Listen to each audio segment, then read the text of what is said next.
One thing Joel Salatin told me, he said, quality over quantity in everything I do. You know, if you have a choice between 100 acquaintances and 3 friends that'll be there for you when you're in the hospital, they'll show up, have 3 friends.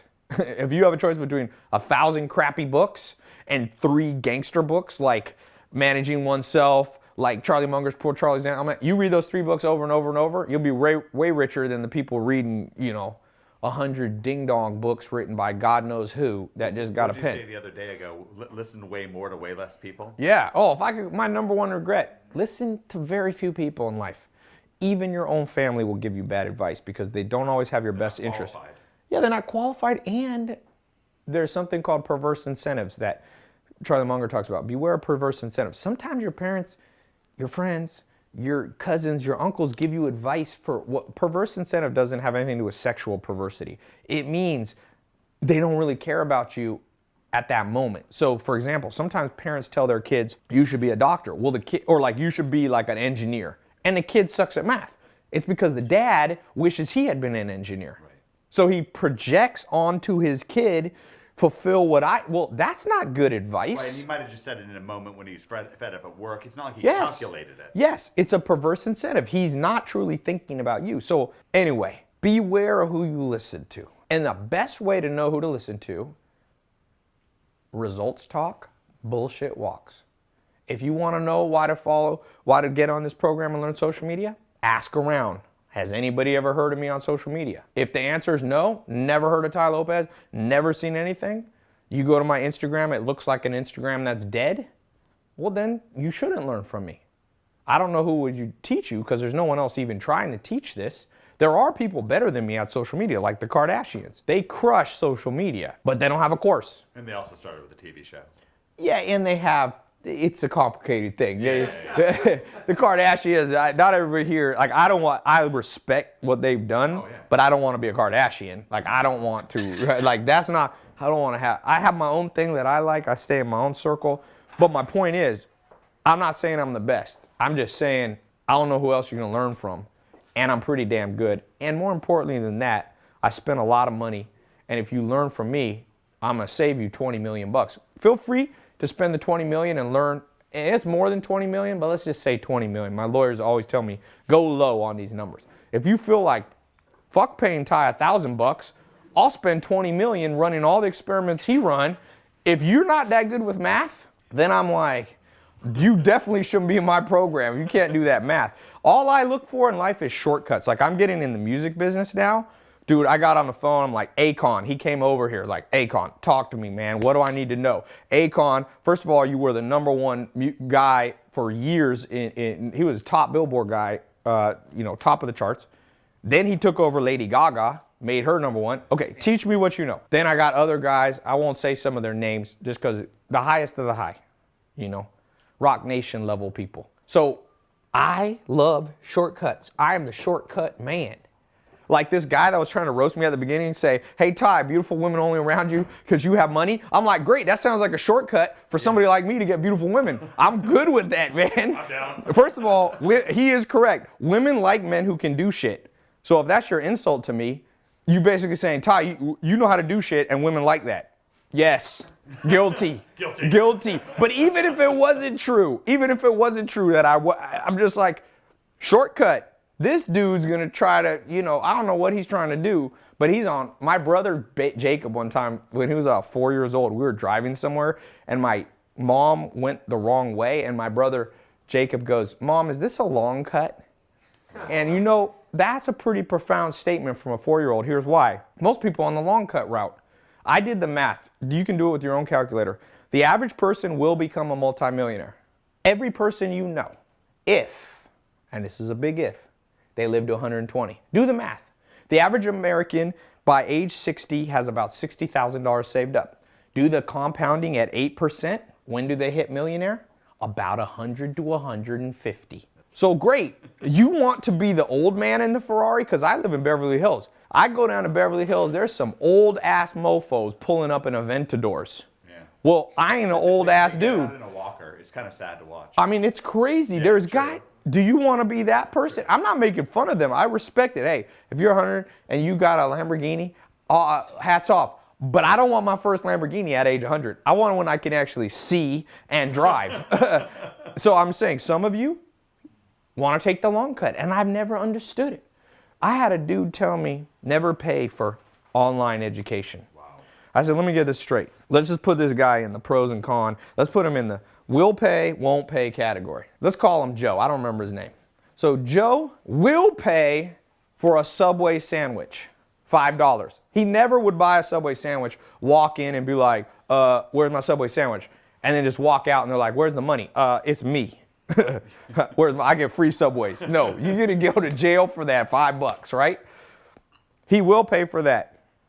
Coca-Cola, 60 grams of sugar, gladly put his dollar in the vending machine. But when it comes to how to make a 6-figure income, this dude's like, nah, man, if it ain't free, I ain't doing it. You know what we call that in business? Penny wise and dollar foolish. Wise with his pennies. Oh, I could serve this penny. Dollars, Subway, he'll pay rent. Oh, this dude ain't homeless. He pays rent. The rent man comes around, the landlord comes around and says, where's my money? I'm gonna kick you out. He goes, yes, sir, here's your $1,000. You know what he just did? Make the landlord richer. Doesn't complain at all, doesn't protest, doesn't go and write a little Reddit review. Oh, this landlord ripped me off because he took $1,000 from me. I got nothing except a roof over my head, and this guy's $1,000 richer, and I'm paying the mortgage, so he owns the property, so 20 years from now, he's a multimillionaire off my back. No, will not complain about that. So, won't complain about Subway, won't complain about crap food. Over here. Here, I'm gonna give you the keys to the kingdom for $1,000. Same price as community college. Oh, well, that's a scam. I don't pay for that. Well, good. You are a peasant's son and will always be a peasant. That's what the game comes down to. You know what peasants were in the Middle Ages? People who paid and were stuck. They really paid. So this dude's like, I'm not going to pay $1,000. I'm like, well, then you're going to pay for the rest of your life. And I'm not saying just my program. I'm saying if you won't pay to escalate and speed up knowledge, then you are a peasant. That is the best word for it. So you got to ask yourself, do you want to be a landlord or do you want to be a peasant? Using middle-aged terms. We live in a world with a peasant mentality. Peasant mentality. Now, I didn't grow up rich. I did not grow up in Beverly Hills. I was born in a hospital in Long Beach, California. LBC, Compton, Long Beach. To a single mom. My dad was right across the water in a little island called Terminal Island, prison. So I didn't start out somebody handing me. Now, I'm not like Donald Trump. I respect Donald Trump for many things, but we have a different story. He had a father that was very powerful and wealthy, and that gave him some advantages. Not taken away from Donald Trump. That's a fact. So I didn't have that fact. Now, I wasn't dirt poor growing up. We always had enough food. I never met, my grandma, thank God, was around who had a little more money, and my mom went back and lived with my grandma so that everything, without my grandma, it would have been a bullshit life because my mom never made more than 20 grand a year. And Christmas, like I said, I always had something. My mom used to tell me, I got $100 for you. And then I remember she got remarried to my stepdad who had a job, and he used to tell me, I got $200, Ty, whatever you want to spend it on.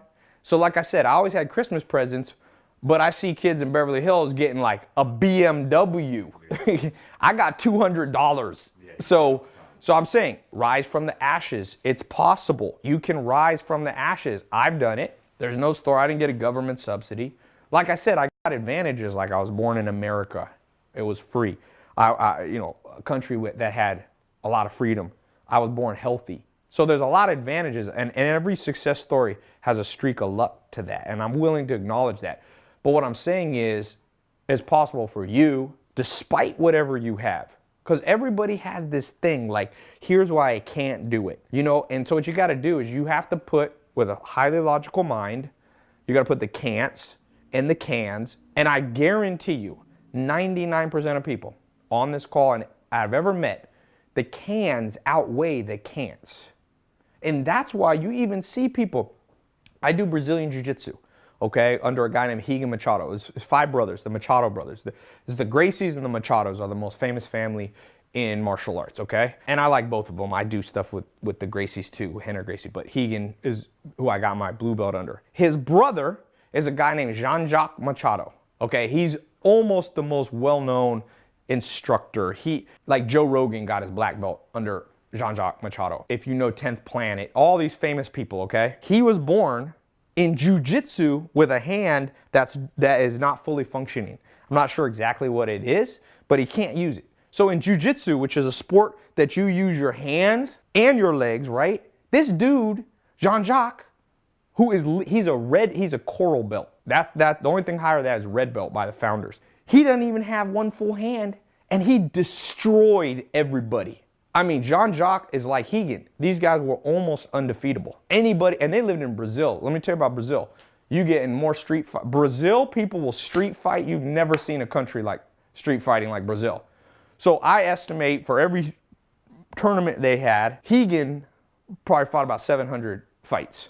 He probably had 700 in the street and 700, on the mat. Jean-Jacques, with this hand that's a cant, destroyed people.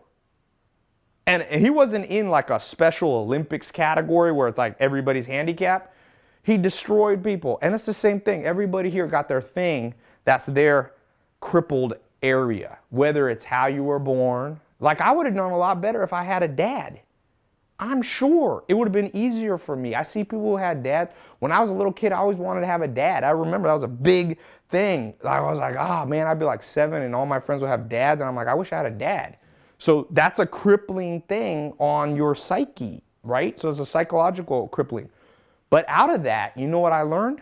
Okay, I don't got a dad, but I learned to seek out mentors that replace those father figures. And when I was 19 years old, the universe brought me Joel Salatin, who was very much a father figure to me for the first, right out. As soon as I was 18, I left home.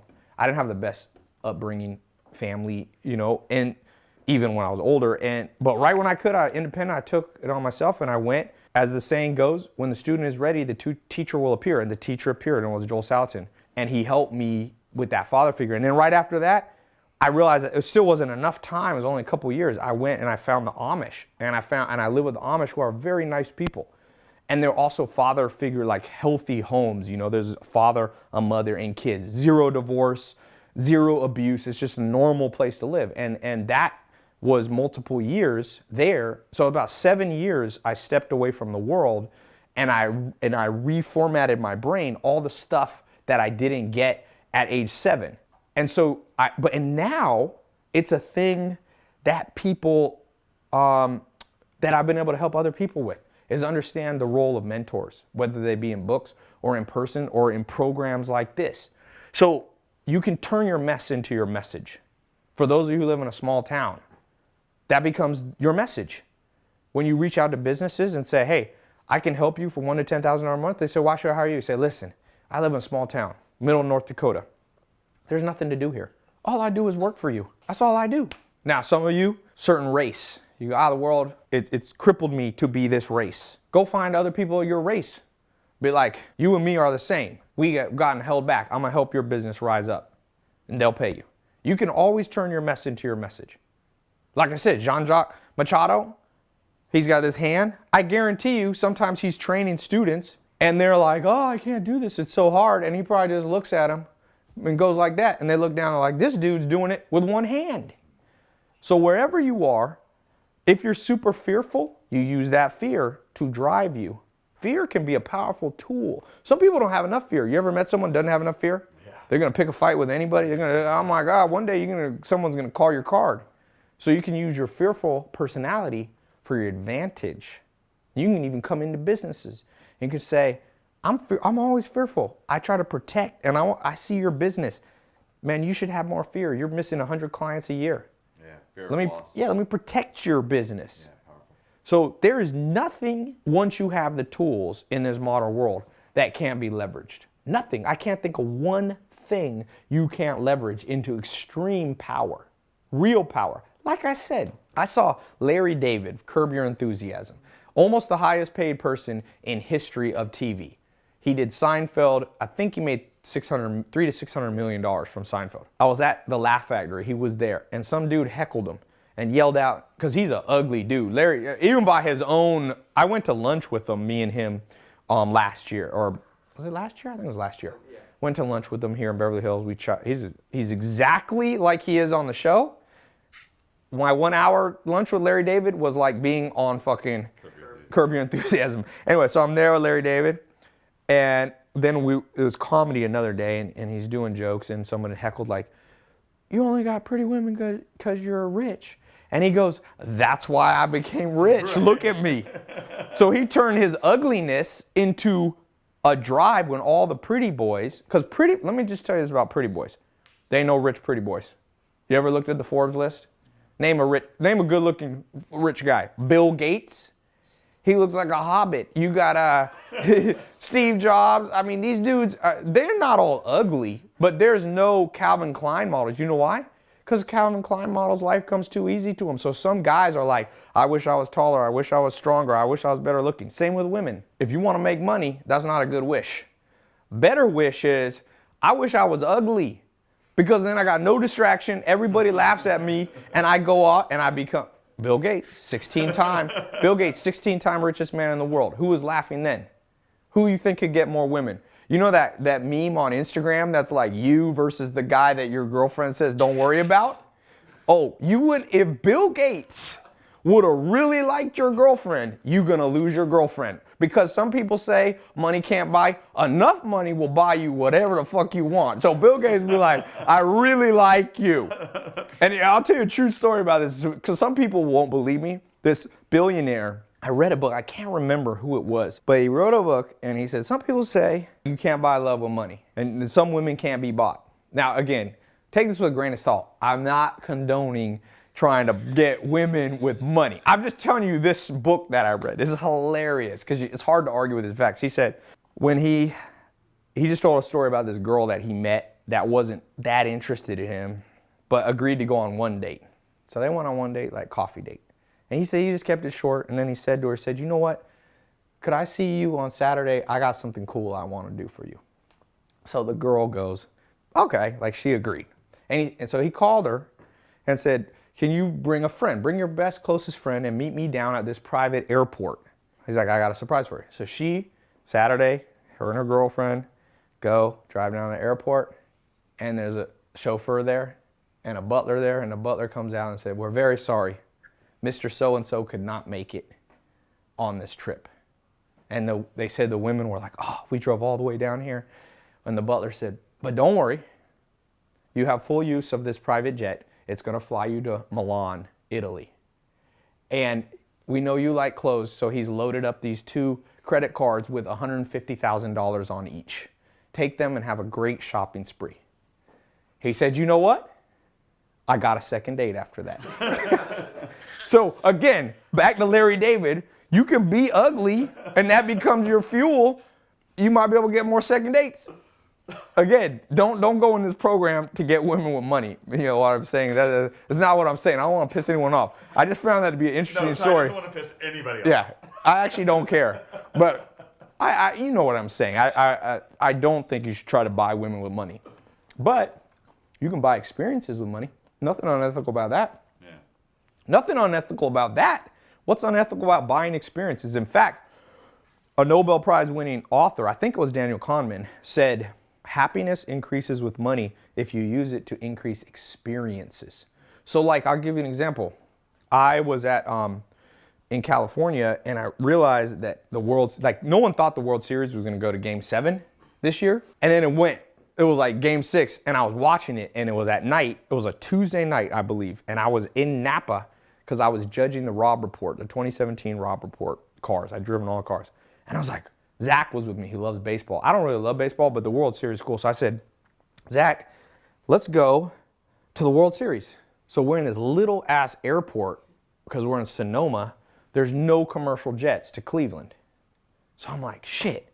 Well, let's look at a private jet. So I got a charter jet broker, STA Jets. I'm like, hey, can you get anything? He's like, yeah, I can get you it wasn't a Gulfstream. It was like a Lear or something. No, it was actually a nicer one. It was like a Challenger or some shit like that, a dope plane. And so I'm like, all right, I'll charter it. But then there's only like 3 of us. I was like, man, we got this jet. Can hold more people. I'm like, we go on StubHub. I'm like, let's buy all the tickets, all badass tickets.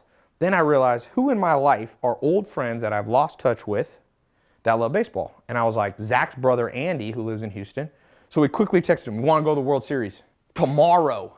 He's like, fuck yeah! He literally didn't sleep for 24 hours because he went straight to the airport. He's like, he don't want to go to sleep because he didn't want to oversleep. So he just sat there from like 4 in the morning till 9 in the morning when his flight. He was sitting there at the airport.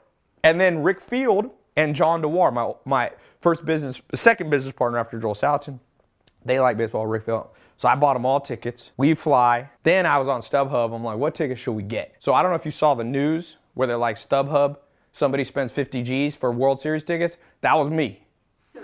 You can see on my Instagram, I had the best seats in the entire thing besides the owner. I was dug out, boom, right next to, you don't want to be behind the nets because then the nets, so I'm like 7 seats over. I think there were like 24 G's each. It was like 48,000. Then I bought tickets for John DeWar, Rick. I was dating a girl. I bought for her, bought for Craig, who's a bodyguard guy, but also loves baseball. So I spent like 60,000 on tickets and like 40,000 on jets. So it's 100,000. Now, some people say you waste your money, but I bought experiences that can never be replicated. Not just for myself. There was 9 of us. So I was only 1/9 of the pleasure of going on that trip. So really, out of 100 grand, I only spent about 12, 15 grand on myself because you don't want to be overly selfish. All these other people benefited, and it turned out Game 7 of World Series this year was arguably the best game in World Series history. And we sat there and watched history be made. Overtime, I went into extra innings. So how we ever recreate that? I now have friends, some of those friends, Zach Cookman, been friends since I was 14. His brother Andy too. Rick Field I met when I was about 15. Lifelong friends, solidifying, that's from money. So again, money isn't everything, but money also isn't to be trifled with as if it's fucking, nothing. Some people are like, oh, money's, what are you talking about, man? What planet of no economic understanding are you from? Money is how you exchange things fairly. People that don't like money, I'm like, so let me get this straight. All farmers should grow food for your ass for free, and they should work hard for you. And the people who create the clothes and deliver it, people who construct your house, no, money is a necessary unit of planet Earth now. So you either have money and have the ability to generate money, or you lose out on the very essence of what it takes to be human right now in a whole way, which means benefiting others, being able to go on cool trips with your friends. It doesn't have to be World Series. I remember the first time I made money on the internet and really with a business, well, not the first time, in the first 3 years, I remember when I finally had enough money, income. You're way ahead of me, Jaden, too, because you got 20 grand. I was, after a couple of years, there was no one really to teach you the internet back there. I was one of the first people to ever do internet. I was like, in the first month of Google Ads being available, I was on it without even knowing it. So I'm like one of the internet OGs. I was 1 month into the internet game coming out. So I'm there and I was making like 7 grand a month. And I remember there being $7,000 in my bank account and going, because I grew up, like I said, my parents never had any extra money. Like I lost a jacket when I was a teenager and my dad's like, we don't have money to get you a jacket. I was like, damn it. He's like, you're going to school cold, son. And so I was riding my little bicycle. Then someone stole my bike. I got to walk with no jacket. That's what happened to me, man. That was a little ghetto where I was. So I won a $100 lottery ticket and I bought a bicycle and someone stole it. I was so pissed. I used to have to walk to school. But point being, I grew up with a poverty mentality or a scarcity mentality. So it wasn't until my 20s when all of a sudden I had 7 grand and I was like, somebody said, do you want to go to Puerto Rico? And I automatically said no, because I had a scarcity mentality. I was like, I can't go. And then I remember looking at my bank account that night and being like, wait, I can go. And so I bought a ticket for me, and I was dating a girl named Shara, and then she's like, I can't go without my friends, so brought her friend Amanda, and then I brought my dad. In my life, I've been on one trip with my dad, and it's that one trip. And I flew him to Puerto Rico. It's the only time in my life I ever got to go on a trip with my dad, and that's because I had extra money in my bank account. So if you got zero money in your bank account, or very little, or you're always struggling, you have to fix that, or your life will suck. I don't care what anyone says. You bring any fool that wants to argue with me about money. So people don't realize this. I'm a little bit from the streets, but I'm also smarter than people think. I've been in Mensa since I was 7 years old. So some of you that think you're so smart, I'm like, come on, have a fucking intellectual debate with me. and we'll put it on live, and I will pillage you. I would say I'll rape and pillage, but that sounds too Viking-like. So what I'm saying is sometimes people are like, oh, Ty doesn't understand about that. I'm like, bullshit. I call your bluff, and I already understand above your bluff. We're playing chess. You seeing 2 moves. I'm seeing 7 moves. Now, I'm not the smartest person in the world. I'm not the smartest person in the world. But I'm not the dumbest either. And what I'm telling you is what I wish I had ignored. All the people, you got religious people castigating money. Oh, money, money's the root of all evil. Really? Money's the root of all evil? Let's do the math. Show me countries that have money. Norway. Norway's #1 crime issue. In the summer, Eastern Europeans come in and pickpocket. So your big fear of living in Norway is you're walking with your iPhone and people steal. Norway's also the 2nd richest country in the world. So is money really the root of a lot of evil? Norway seemed like almost no evil in Norway. Let's go to countries that have lots of evil going on, lots of oppression, lots of corruption, lots of poverty. Let's go to Haiti. I know the problem in Haiti. There ain't enough money. So next time somebody starts spouting off foolishness about money being the root of all evil, be like, everybody's entitled to their own opinions, but you ain't entitled to your own facts. So bring me the motherfucking facts. Show me the facts. I'd challenge anybody. I got live Facebook here. If your income was to increase by going into this program, show me any proof that you'll become a worse person or more prone to evil. I know who gave the most money to charity in history. It's Bill Gates, who's also the richest man in the world. So as far as I can tell, money made him nicer. Warren Buffett, 3rd richest man in the world, also is giving most of his money to charity. As far as I can tell, there's less evil in their life. The 2 Google founders, Sergey and Larry, do no evil. The more money they make, the nicer they get. As far as I can tell, every asshole that I know and most thieves and people that screw you over, it comes from them not having enough money, and it's called resource scarcity contributes to. So we're going to fix the world with this too. So many people think, money is all about you. Well, it depends how you use it. Today, I wrote a $25,000, $25,067 check and bought a girl a car in a free car giveaway. It's on my Snapchat right now. More evil or less evil? I couldn't do that 10 years ago. I did it now. I think that's the first car she ever had. She had Lyme disease for 5 years. She's 25 years old. She said, I haven't been able to go out of the house. Finally, I got healthy and I didn't have a car. Her mom and dad, her dad was in tears. So more evil or less evil? Don't give me this bullshit. I'm gonna call people's card on this shit. That's what I started doing. I started realizing people bully intellectually by just spouting off shit from 5,000 years ago that doesn't apply anymore.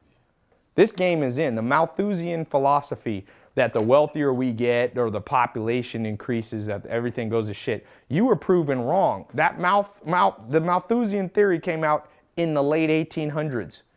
GDP is up per person, per country, everywhere. So put it to sleep. Money's not the root of all evil. I'm not insulting any religion. Like I said, everybody's entitled to opinions, but not everybody's entitled to their own facts.